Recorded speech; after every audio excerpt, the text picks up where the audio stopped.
Hello everyone, it's Nady, and today we'll be testing out the Jeffree Star Morphe brushes. As you gorgeous people know, this is about the products, not the people behind them. Any tiff you may have with them, please cast it away because this is a channel of positive energy. Okay? Thank you. So, I am not even gonna lie, this is actually the second time I'm reviewing these little bitches. I filmed an in-depth review like last week on these, took me 6 fucking hours, and then when I went to edit the video, everything was gone, like audio, video, fucking everything. Needless to say, I was a tad bit perturbed, but in the end, it actually worked out. I'm not gonna tell you if I liked or disliked these brushes, but I'm actually kind of grateful because now I get to give them a second chance. I've washed these, I'm gonna see if they perform any differently now that they're cleaned. The first look that I used with these, I ended up using very, very expensive products, and so now I'm gonna kind of tone it back and use products that I'm used to. And so no, we're not gonna get a first impression on each of these brushes, but that's okay because I can kind of compare how they performed the first time versus how they perform now. And something that I didn't do in the first review was go and read the written reviews on websites. Normally I do that, but for some reason I didn't for that video. And so this time I can kind of see if the issues that other people were having were the same issues that I was having. But I'm very excited to give these another try. Let's hop into this bullfuckery. So I did kind of mention what I'm about to say in the first review, and I thought maybe it's the makeup gods telling me not to say this, and that's why my video got deleted. But I'm pretty sure it's just because my fucking iMac crashed. But please feel free to skip ahead past this part. I will not be offended. But I thought I'd give you a little bit of insider tea regarding brushes. So I typically do not buy brushes. I honestly only bought these to review for you. But I don't buy them for 2 reasons. One, because I literally have like 1,000 brushes and I do not need another one. I mean, of course I would never say no to a brush, but still. And I am kind of a brush hoarder. Even though I have 1,000,000 of them, I'm always wanting more and I don't know why. But the second reason I don't typically buy brushes is because for the last year or two, knowing what products I'm gonna launch, I've kind of been considering launching my own brushes alongside them. And so I'm very familiar with where brushes come from, how they're made, and especially how much they cost to make. And honey, let me tell you, there are 3 things in the makeup industry that are so fucking cheap to make, but people are always willing to spend a buttload on. That is false lashes. I have no idea why the hell they're so cheap because they seem kind of intricate and difficult to make, but they are very inexpensive to produce, especially when you're just private labeling them. The second item is setting powder. Oh my fucking god, literally it costs pennies to make and people pay like 30 bucks for that shit. But people are basically paying for how finely milled the powder is and not necessarily the product itself. And like everything, they're also paying for the name. And the third product among the least expensive to make in the cosmetic world is brushes. Just like eyelashes, I have no fucking clue why they're so cheap to make. I don't know how they can do it so cheaply, but they do. And after using these brushes, I can guarantee you that none of these brushes cost more than $1 to make. You can go on so many websites, whether it be private labelers or even like AliExpress, and you can actually get really fucking good brushes. And more often than not, if you do a little bit of research, you could probably find some of your favorite brushes out there. They just don't have the brand's logo printed on them. Unfortunately, you aren't paying for the quality of the brush, you're not paying for a fancy handle, you're not paying for quality fibers, you're not paying for a nice ferrule. Sometimes when you get up to the really, really nice brushes that have very, very good fibers, then you are paying for that, and for the hair or synthetic fibers that it's made with, but most of the time, you're honestly paying for the name that is hot stamped to the end of the brush. I know a lot of people probably could not give 2 shits about this, but I'm just trying to let you know that unless you're looking for like some primo top of the line brushes, then you could probably do a little bit of research, find where your brushes are private labeled from, and order directly from them. A lot of the brushes I have, I got off like AliExpress, and they work just as good as the really, really expensive ones. Like I have cheap ass ones and I have very, very pricey ones. And sometimes I can tell the difference between the two, but a lot of times you really can't. For example, I do love Morphe. They have a lot of really, really good products, but if you're looking for these exact same brushes that don't have the Morphe stamp on them, go through Crown. In fact, I'm pretty sure that's where they get them from, or at least they used to. But you can literally find like every Morphe product on the Crown Brush website. No shade towards Morphe again. I love them. No, I'm not an affiliate, but some of their palettes are honestly my ride or die bitches. But at the same time, if I can help save you money, I definitely want to. Anyways, let's go ahead and look into these. I really like this little pencil case thing that it comes in. It's super cute. It's got a sexy ass holographic border right there. It feels really cool. Like even if I don't use the brushes, I'm definitely gonna use this, especially when I travel. And before I do open this up, let's head over to the Morphe website and look at the stats on these little hoes. Looking at the website, this does have 5 out of 5 stars. That's very good, but I don't know how much I trust that. And these retailed for $49. Holy shit, did I really pay that for these? Anyways, we do get, I think, 7 brushes in here. A few of them are synthetic and then a few of them are actually real hair. First up, we have the JS1 brush, which is very, very soft, and I believe this is used for foundation. Then we have the JS2, which is the blank precision brush. When I used this, I ended up, I think, applying my bronzer and blush with this. Maybe my contour, I can't really remember. And I think before I did all that, I ended up setting my face face with this too. And the only issue that I had with this brush was that it's not dense enough to like actually press the powder into your skin, especially under your eyes. Then we have the JS3 Iconic Contour Brush. This little bitch is supposedly a contour brush. I guess you're supposed to like chisel out your cheekbones, but I have never used a brush like this for that. Maybe you have. I don't know. You'll have to let me know down in the comments below, but this little bitch seems tiny as fuck. What I did end up using this for was underneath my eyes to blend out the concealer, and it actually worked pretty damn good. So I will probably be using that for that again. Then we have a natural hair brush, which is the JS4, and this is definitely used for highlighter. I think I'm missing a brush. I'm missing the little double-ended bitch. Well, okay. Anyways, this is real hair, and the moment I took this out of the package, this started shedding and breaking off so fucking quickly. In fact, when I do that, I can see little bristles flying up everywhere. It's like when you over dye your hair and the ends just break off. That is exactly how this brush is. It's very, very wiry. All of these natural brushes are super scratchy. In fact, if I were ever to do makeup on a client, I don't think I'd use these just in case they do have sensitive eyes. I'm afraid that these might scratch them. It's not like these are steel wool or anything, but you could probably clean a fucking pot with these. Some people really like that, and because these are natural bristles, you might run into some scratchiness, so just know that these aren't as soft as synthetic brushes. Like, just imagine real hair bristles as if you were shopping for alcohol. You have your top shelf, you have the eye level, you have the bottom shelf. Well, honey, these ain't bottom shelf. These bitches are in the basement. Anyways, point of the fucking story, they're just okay. Which is why now that they're washed, I'm really excited to use and see if maybe my thoughts kind of differ. But any fucking who, there's the highlighter brush, and then we get two little blending brushes right here. We have a crease brush and then a fluffy blending brush. This is very reminiscent of the M433 brush, which, not gonna lie, that is one of my all-time favorite brushes. I could own like 50 of those and I still wouldn't have enough. Now, let me see if I can go find the double-ended brush. I don't know where the shit it could be. Well, I am very sorry about this, but I have no idea where the hell that brush went. I definitely need to find it because that was truthfully one of my favorite brushes in this collection, and it was just a basic bitch brow brush, except it was really good. Like, one side had a nice fluffy spoolie on it, and the other end would have been perfect for winged eyeliner with gel. It was very, very precise, and I don't know where it is. Like, I went and washed them out my sink, and it's not out there, and I don't see it on my desk, so I am very, very sorry, but just know that that is a very good brush. The hell, man? Anyways, before I go ahead and read some of these reviews, let me go ahead and show you these. So I do think looks-wise, they're very cute, they're very pretty, but once you hold them in your hands, they feel so freaking cheap. I personally like a brush that has a nice weight to it, and this part I'm pretty sure is hollow, which makes it very top-heavy. Some people don't mind that, some people actually prefer that, but me, I like this end to be a little bit weighted. That way I feel like I have a little bit more control and I can go in lighter. I still have yet to watch any reviews on these, so I don't know, maybe some people think these look really good. But the moment I saw them and felt them, I was instantly reminded of the $5 brush kit that I got from AliExpress. Like, there really isn't that much difference in softness or anything. I mean, obviously they do look different, but the bristles feel very similar. If this were pink, you probably wouldn't be able to tell which is which. Which, like I said, I don't mean any shade towards Jeffree or Morphe. I really have no reason to love or hate them. But just know that, except for the real hair brushes, you could probably find something very, very similar on a cheaper website. But like I said before, these are super pretty to look at, although now that I have it like that, it kind of looks like a fucking Christmas tree. Anyways, let's go ahead and read some of these reviews. This has 0 1-star reviews, 0 2-star reviews, only 1 3-star, and the rest are 4 and 5s. That is very impressive. Like usual, let's start with the lowest review, which is 3 stars, and they say, I expected higher quality coming from Morphe and especially Jeffree. The bag of brushes they come in feels extremely cheap, and the handles on the brushes feel like cheap plastic. I don't necessarily think this feels cheap. I mean, it's definitely not a Balenciaga makeup bag, but I do agree that the handles leave a lot to be desired. And that's as bad as it gets. This next review, which is 4 stars, says this is their first Morphe anything, got it because they're a diehard Jeffree fan, but the white brushes, which are the natural haired ones, started shedding the first time I cleaned them, but other than that, they love them. That is very accurate. In fact, the first time I even took them out of the bag and did that, shit went flying everywhere. And it's honestly only gotten worse. Like, there are bristles just hanging out everywhere like a bunch of flyaways. Another review says the brushes are normal Morphe brushes, but the natural brushes do kind of frazzle at the ends when they get wet or liquid products are used, but overall they do like them and they recommend them. They're just okay. Wish they were all synthetic. The bristles fall out very easily, and when they wash them, they don't go back to their form. I'm pretty sure mine went back to their form. These ones did get a little bit fluffier, but that's kind of common with natural hair bristles. It's just like your hair when it's drying. Unless you shape this, then it's going to take on a fluffier form. Actually, a lot of people are saying that they just became fluffier. The highest reviews say beyond amazing. These brushes are as great as they promise to be. Best of the best. Super amazing. They love them. Totally lived up to the high expectations. It sounds like for the most part, people do really like these, but I'm hoping that now that I'm more used to them, they're a little bit better than the first time I tried them. So let's go ahead and hop into a look and use these little bitches. My face is all prepped and primed, moisturized, and all that bullfuckery, and the first time I used this brush, I used my tried and true foundation, which is my Dior backstage. And let me tell you the fuck right now, that foundation has never looked worse on my skin after I used it with this brush. Like, I tried buffing it out, I tried tapping it in, it just looked so bad. And a lot of times we can get through it, we can make a bad foundation work, but that time I did not feel good. My skin was so textured, I honestly felt ugly, and it is a feeling that I absolutely hate, and I totally blame it 100% on this brush. And so this time we're gonna use a different liquid foundation, even though I don't even recommend using liquids with this. At least that's how it is for me. Maybe it's not like that for you, but for this brush, I would only apply like powder foundations, or even bronzer or blush or anything but liquid. However, maybe I was just having an off day, and in the description they do say it's good for liquids, so I'm gonna try it with a different foundation. This one I just got into. In fact, I've used it in a couple videos recently, and this is the CoverGirl Plus Olay Simply Ageless. My grandma uses this shit and she loves it, and so do I. And I know this shade isn't perfect for me, but we are gonna make the shit work. And I do have a little bit of highlighter on, but I'm just gonna keep it there. And I'm really hoping that for some reason the foundation just didn't like this brush and we can get something to work, because I do want to love this. Like, it feels nice on the skin. All the synthetic brushes are super soft, so I would love to find something that works for this brush. And honestly,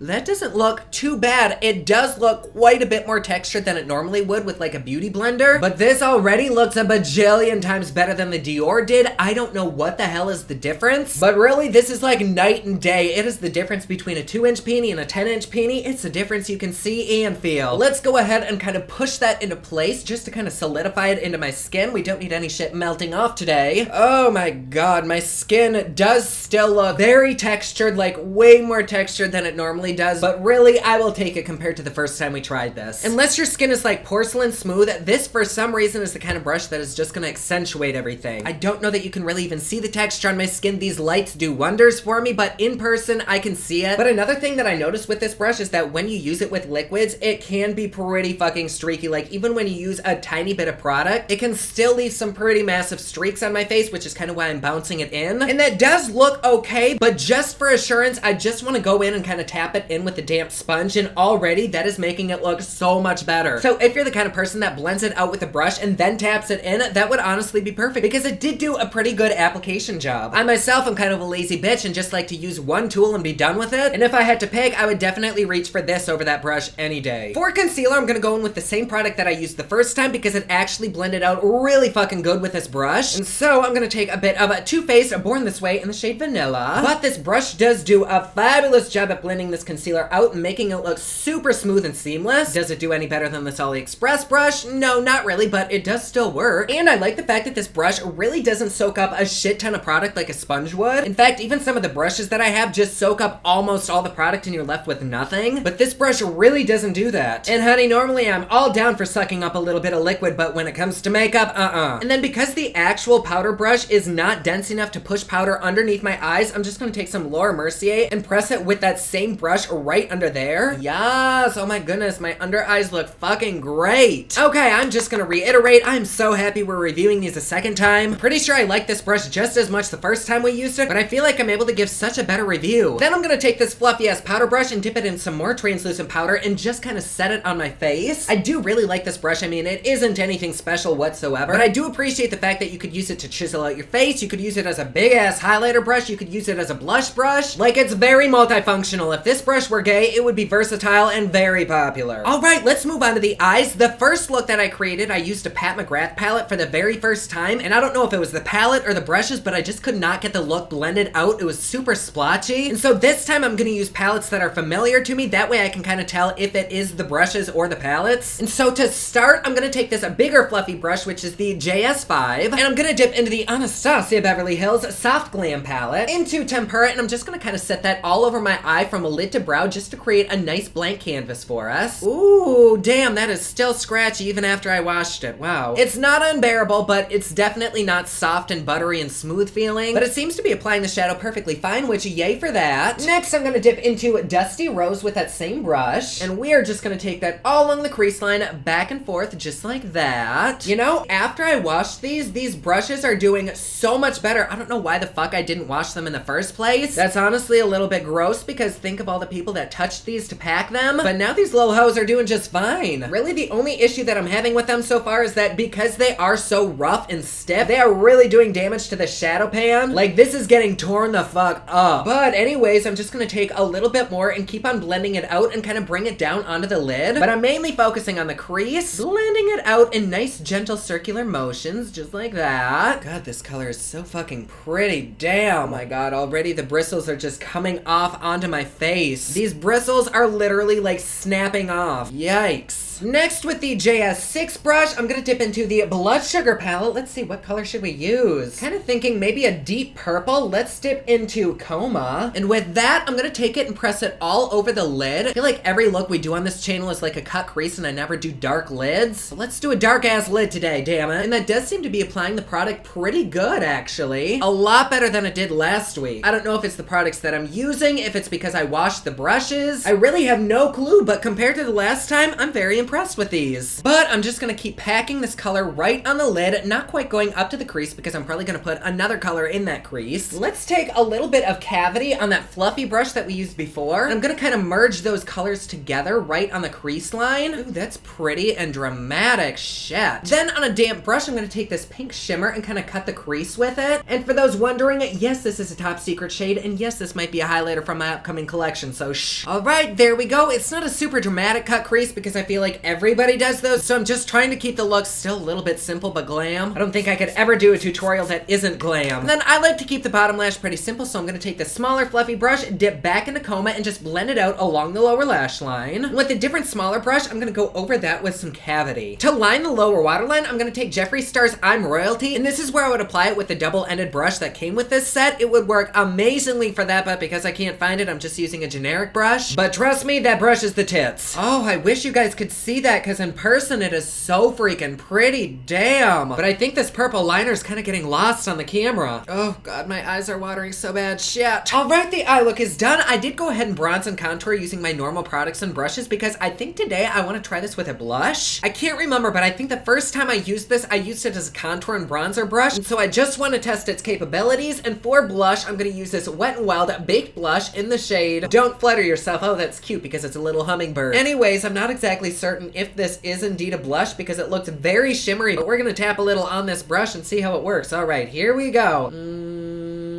Oh my god. I think this might be more of a highlighter and less of a blush. Shit. Okay, here we have the Pretty Vulgar Make Them Blush. This is very, very bright and poppin', so I'm just gonna use a very small amount of this and kind of dust it back on my hand.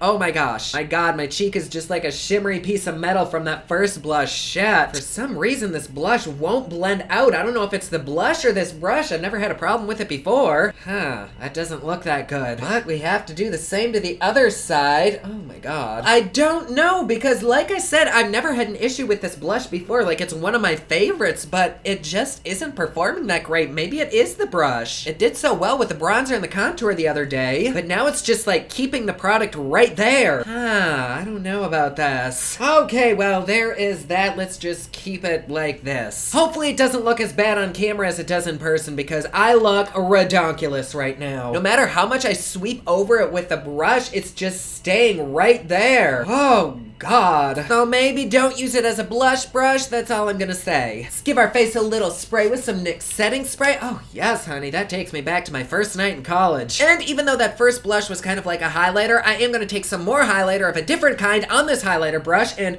ready? Oh, fuck yes, baby. Oh, God, that makes me wet. Oh, I don't care how any of the other brushes perform. I love this highlighter brush. Like, it is so pretty. It's no better than really any of the other brushes that I have that are shaped like this, synthetic or real hair. And I'm pretty sure it's just because I'm a highlighter hoe that I like it so much, but oh, damn. It does a very, very good job at applying highlighter. Oh, fuck. Just go in with another shade right over that because I want to look like a fucking plastic bag. Obviously, this is way too much fucking highlighter, but I just wanted to show you kind of how the brush performed, and I think it performs really, really good. In fact, this might be my favorite brush out of the collection. I'm pretty sure it is. Let me just kind of tap my bronzer brush over that to tame this bitch. And that is doing nothing. Oh, but Damn. Just call me Mr. Metal because I am cold, I am shiny, and bitch, I am hard. Oh my gosh, I applied way too fucking much. Just ignore that. Don't judge me. For lipstick, I would do a nude because our eyes and face are so fucking bold, but I feel like since we've gotten this far, let's not dig around. So I'm first gonna go in with Jeffree Star's I'm Royalty. Then right in the center of that, I'm gonna take Deck of Scarlet's Matte Velvet Lip Color in the shade Trouble.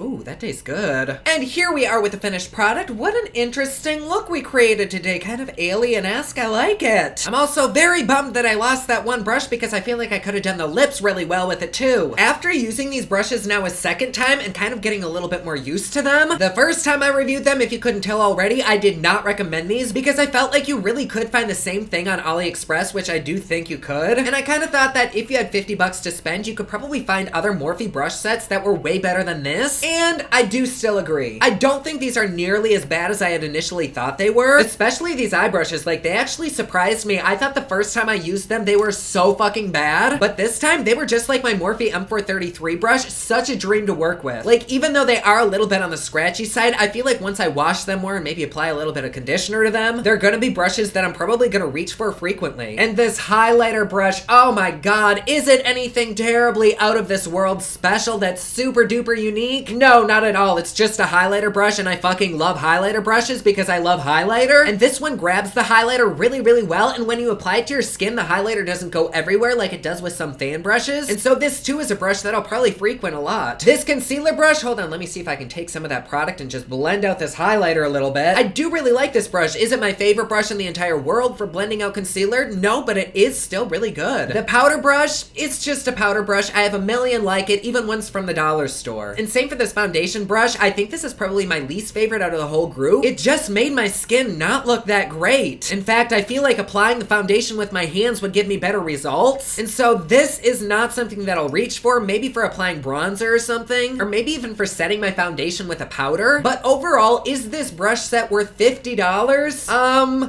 I'm gonna say no. I really think that if you're gonna spend your money on Morphe, they do have better brush sets, but this is really pretty. It does perform okay. You do get a really versatile selection of brushes, and just from looking at them, they are very pretty. No, they're not the best quality. No, they don't feel the best in quality. No, they're not weighted that great. I mean, this one is okay, but the other ones really don't have much to them. And so no, I don't think they're worth the price, but I do think they're okay brushes. Certainly much better now that they're washed, so if you do end up getting these, probably do give them a good rinse with some soap when you get them. Maybe even shampoo and some conditioner. But like I said, I am so fucking grateful that we got to review these again. My perspective on these, even though I don't really recommend these, it's still like a 180 from how I thought they were before. Anyways, there you go. Like always, please be sure to subscribe and hit that notification bell down below so that you're notified anytime I upload a new video. Don't forget my newest collection of highlighters, including Black Ice, which just changed from black to white, is available at thepoplux.com. Also, my latest album, Kiss of Fame, is available everywhere online that music is sold. Thank you so much to everyone who's supporting them. Comment down below. Let me know what you thought of this video. Don't forget to like and subscribe. You can follow me on Snapchat, Instagram, and Twitter at officialnady, and you can follow me online at thepoplux.com. Thank you so much for watching. I love you all, and I will see you again soon. Bye.